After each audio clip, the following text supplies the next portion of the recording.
हरे कृष्णा। आज हम आपके सामने महर्षि वाल्मीकि रचित रामायण के किष्किंधा कांड से कुछ लीलाएं प्रस्तुत करेंगे। सीता हरण के पश्चात राम और लक्ष्मण कबंध नाम के असुर का वध करते हैं। कबंध एक शापित देवता था जो मुक्त होने पर राम और लक्ष्मण को सुग्रीव की खोज करने की सलाह देता है। कबंध उन्हें बताता है कि सुग्रीव उनकी सहायता कर पाएगा। राम और लक्ष्मण सुग्रीव की खोज करते हुए ऋषमुख पर्वत के निकट पंपा सरोवर के तट पर पहुंच जाते हैं।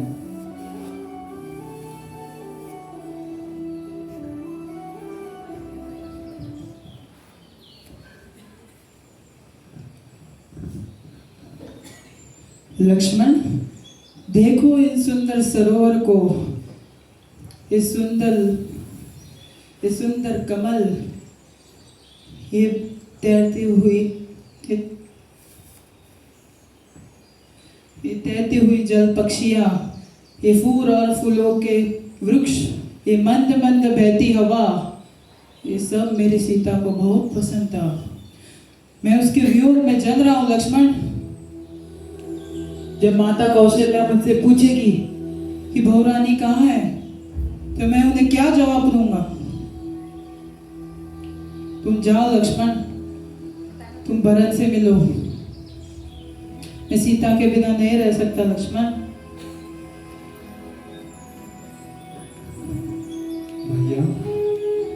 भैया अपने आप को संभालिए। सज्जनों का वियोग सबको सहना पड़ता है भैया। जो आपके स्नेहपूर्ण हैं, जो आपके अपने हैं, उनका त्याग, उनका स्नेह और उनका त्याग करना ही होगा भैया आपको।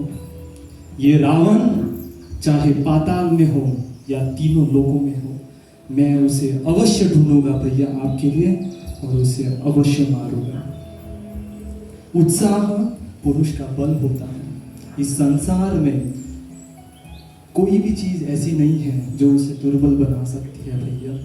इस शोक को आप त्याग दीजिए भैया, इस शोक को त्याग दीजिए, इस शोक को त्याग दीजिए। इस प्रकार लक्ष्मण श्री राम का धैर्य बढ़ाते हैं और सुग्रीव की खोज में आगे बढ़ते हैं। ऋषमुख पर्वत पर रहने वाले सुग्रीव की नज़र में राम और लक्ष्मण पड़ते हैं। उसे डर हो जाता है कि कहीं इन युवकों को वाली ने तो नहीं भेजा।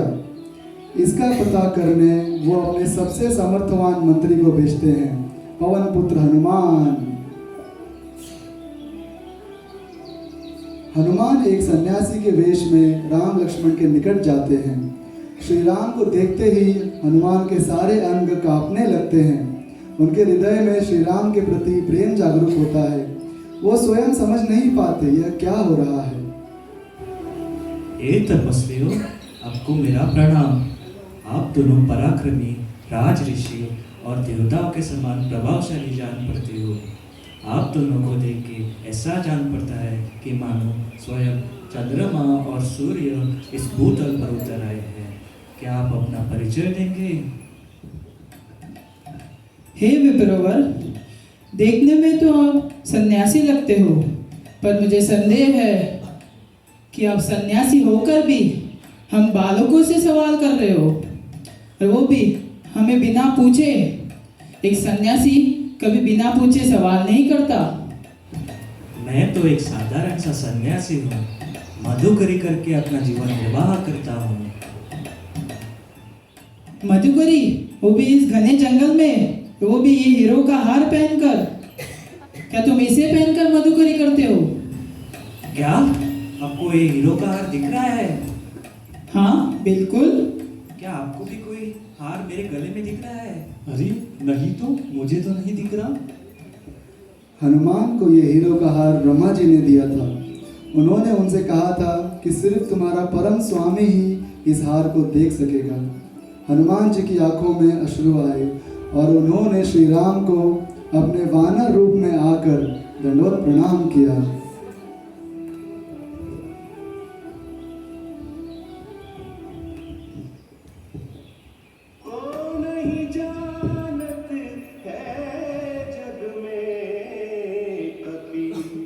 संकट मोचन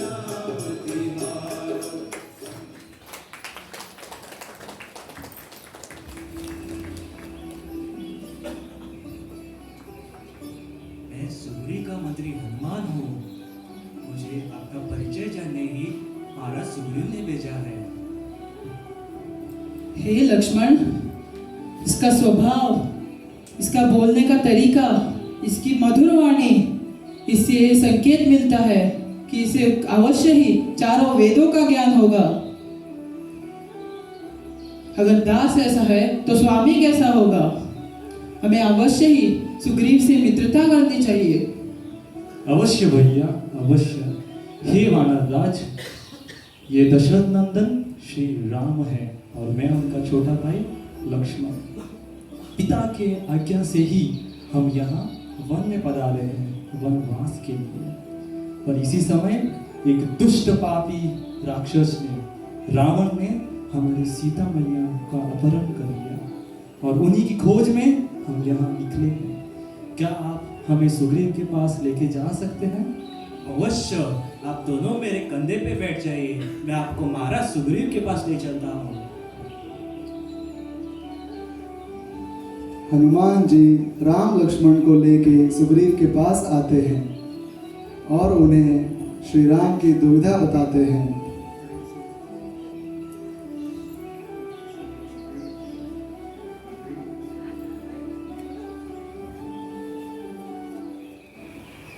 जो मेरा सौभाग्य है, मैं दशरथ के पुत्रों से मिल रहा हूँ। कुछ काल पूर्व मैंने एक दर्द भरी पुकार सुनी थी, हाँ राम, हाँ लक्ष्मण।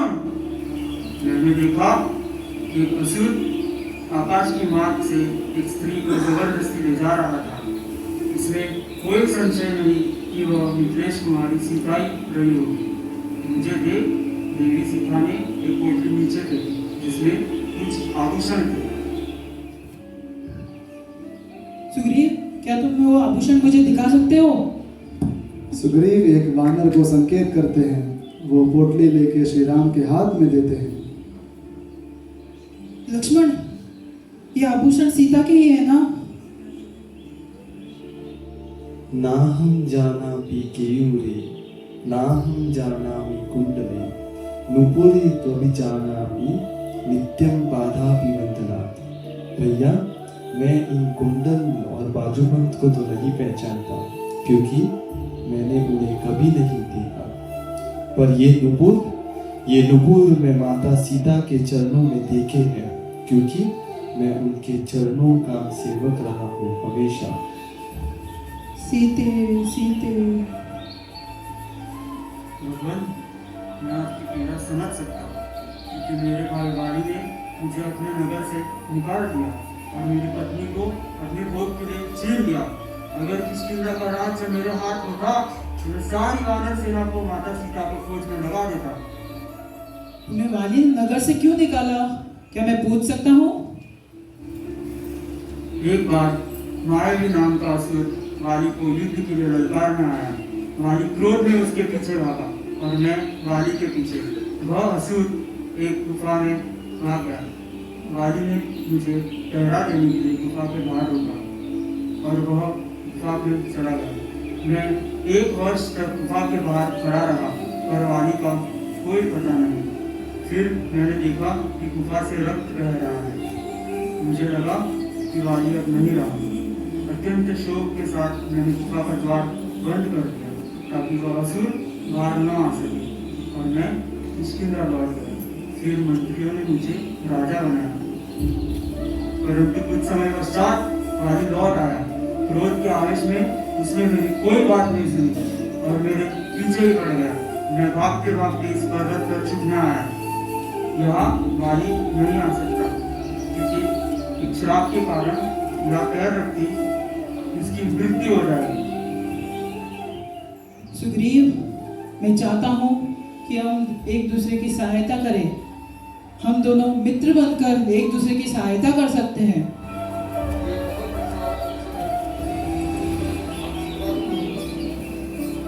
भगवान, मैं वानर और आप नर, मेरे साथ आप मित्रता स्थापित करना चाहते हैं, इसलिए मेरा ही सत्कार है और मुझे उत्तम लाभ प्राप्त होगा। हनुमान जी अग्नि प्रज्वलित करके राम और सुग्रीव के बीच साक्षी के रूप में स्थापित करते हैं सुग्रीव और श्री रामचंद्र जी ने उस अग्नि की प्रदक्षिणा की और एक दूसरे के मित्र बने। अब श्री राम वाली का अंत करने तैयार हो जाते हैं, पर सुग्रीव को शंका होती है। सुग्रीव वाली के बल का परिचय करने उसके पराक्रम का वर्णन करते हैं। सुग्रीव श्री राम को आगाह करते हैं कि वाली के पास एक हार है जिससे उसे अपने शत्रु का आधा बल प्राप्त होता है। सुग्रीव बताते हैं कि वाली ने एक बार दुंदुभि नामक विशाल असुर को फेंका था जिसकी अस्थियां उस पर्वत पर पड़ी हैं। सुग्रीव श्री राम से आग्रह करते हैं कि उस अस्थि समूह को दूर फेंकें। श्री राम खेल खेल में ही अपने पैर के अंगूठे से उन अस्थियों को दूर फेंक देते हैं। फिर सुग्रीव श्री राम से साल वृक्ष भेदने का निवेदन करते हैं जिन्हें वाली ने एक बाण से एक पेड़ को भेदा था। वहाँ 7 साल वृक्ष थे। श्री राम एक ही बाण से 7 वृक्षों को भेद देते हैं। सुग्रीव ये देखकर संतुष्ट हुए और श्री राम की आज्ञा से वाली को युद्ध में ललकारा।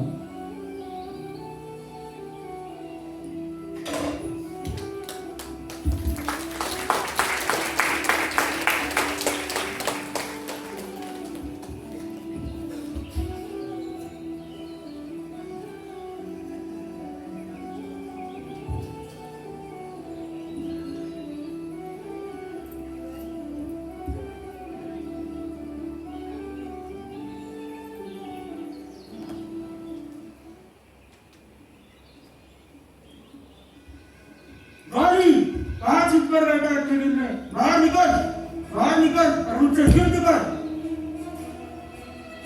मूर्ख सुग्रीव, तू मेरे बल को भूल गया था क्या? तेरे स्वयं कराता हो। अरे सिर्फ बड़ी बड़ी बातें मत करो वाली, पराक्रम है तो मुझसे युद्ध कर।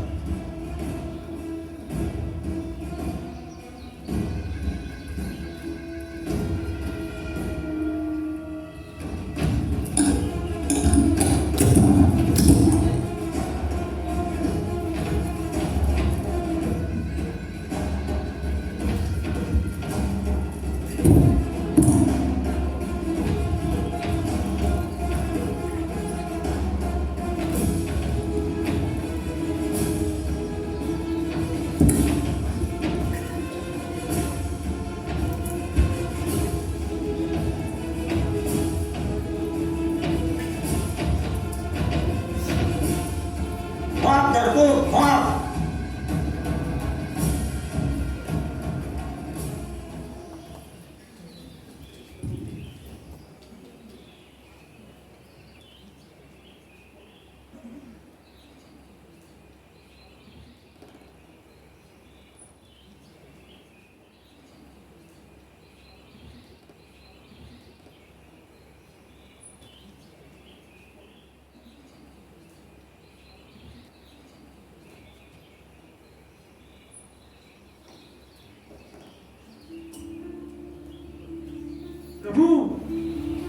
प्रभु, आपने मेरी रक्षा क्यों नहीं की?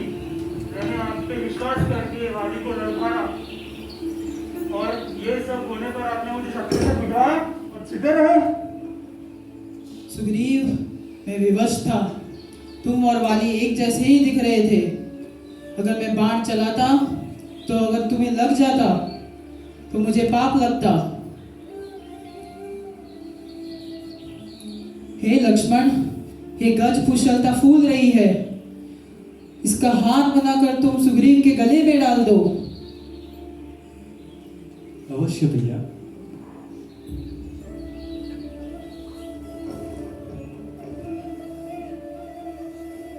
सुग्रीव, अब मैं तुम्हें पहचान पाऊंगा। अब जाओ, तुम वाली को ललकारो। अब उसकी मृत्यु निश्चित है। क्या? वापस जाओ? ठीक है प्रभु।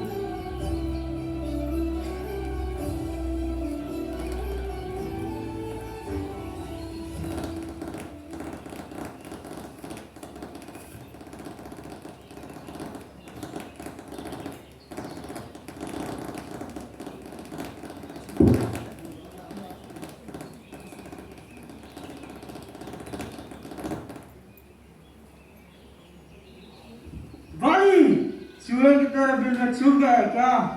आओ हिम्मत है तो मुझसे लड़ो, डरपोक वाली बाहर निकल। मूर्ख सुग्रीव, तेरी बुद्धि भ्रष्ट हो गई है क्या? अभी अभी तो मुझसे पिट के गया था। अरे डरपोक, अपने पत्नी का आचरण छोड़ और युद्ध भूमि में उतर। सुग्रीव, तुझे भाई समझ के छोड़ दिया था, आज तो यहाँ से जीवित नहीं लौटेगा।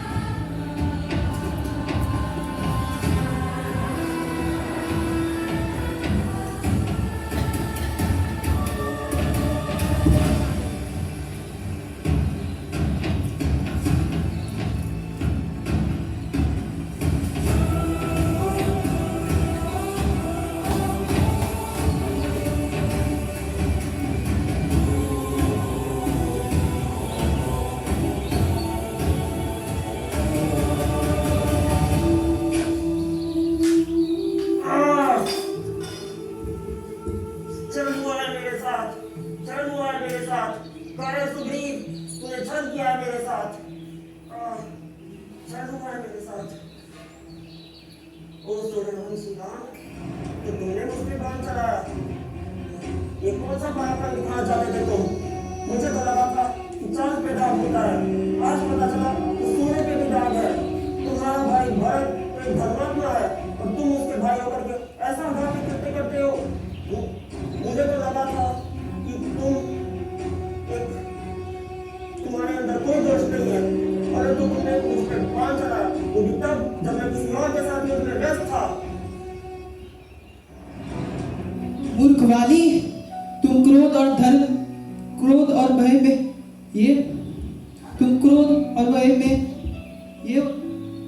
तुम्हें धर्म का कोई ज्ञान नहीं।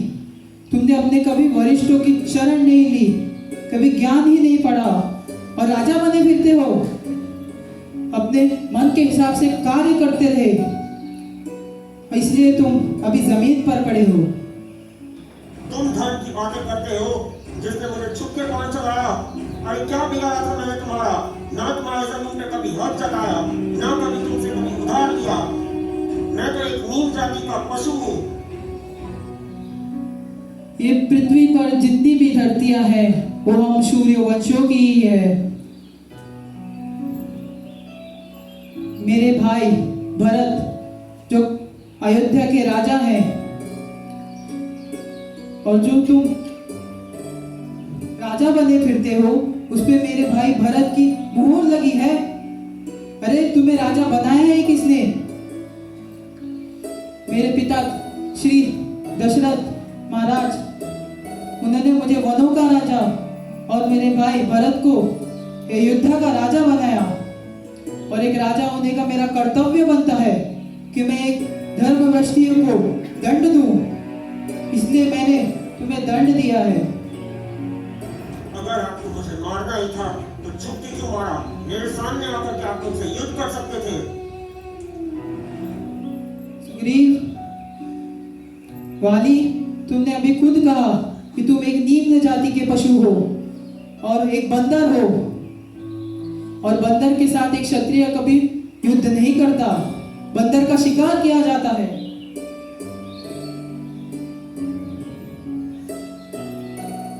बंदर का शिकार किया जाता है और यही बात शिकार की, यह एक शिकारी तय करता है कि शिकार कब, कहां और कैसे करना है। तुम तो इस योग्य भी नहीं हो कि मैं तुम्हारे साथ युद्ध करूं। शिकार के लिए अन्य पशु भी है। हाथी से आपको दांत मिलते, शेर से आपको नख मिलता, मुझे मार के आपको क्या मिला? वाली, मैंने तुम्हें अपने स्वार्थ के लिए नहीं मारा है। तुमने धर्म का उल्लंघन किया है, इसलिए मैंने तुम्हारा शिकार किया। मैंने ऐसा कौन सा पाप किया था जो आपको मुझे ऐसा दंड देना पड़ा? वाली, तुमने कुल धर्म और राजधर्म का उल्लंघन किया है। तुमने अपने भाई, छोटे भाई सुग्रीव जो एक पुत्र के समान होता है, उसकी पत्नी को उसके जीते जी छीनकर उस पे हक जमाया। तुम अपने छोटे भाई उस पे हक जमाया। एक कुल धर्म का उल्लंघन हुआ है और सुग्रीव की इतनी बार क्षमा याचना मांगने के बाद भी तुम उसने दंड देने का कोई कसर नहीं छोड़ी। ये राजधर्म का उल्लंघन हुआ है। तुम अपने छोटे भाई को माफ नहीं कर सकते तो दूसरों को क्या करोगे? इसलिए तुम अभी मृत्यु दंड के भागी बने हो। नरश्रेष्ठ, आपने जो कुछ भी कहा वो बिल्कुल सत्य है। इसमें कोई संशय नहीं कि मैं एक नीच श्रेणी का पशु हूँ। मैंने प्रमाण में जो कुछ भी अनुचित बातें आपसे की उसके लिए मैं क्षमा चाहता हूँ। मेरी आपसे एक ही विनती है कि मेरे पुत्र अंगद की आप रक्षा करना प्रभु। वानरश्रेष्ठ, तुम अपने हृदय से शोक, मोह और भय को त्याग दो। तुम मेरा दंड पाकर पाप फलों से मुक्त हो चुके हो और मैं तुम्हें वचन देता हूँ कि तुम्हारा पुत्र कुमार अंगद मेरे और सुग्रीव के शरण में आकर सुख से रहेगा। रघुकुल रीत सदा चली आई, प्राण जाए पर वचन ना जाए। सिया रामचंद्र भगवान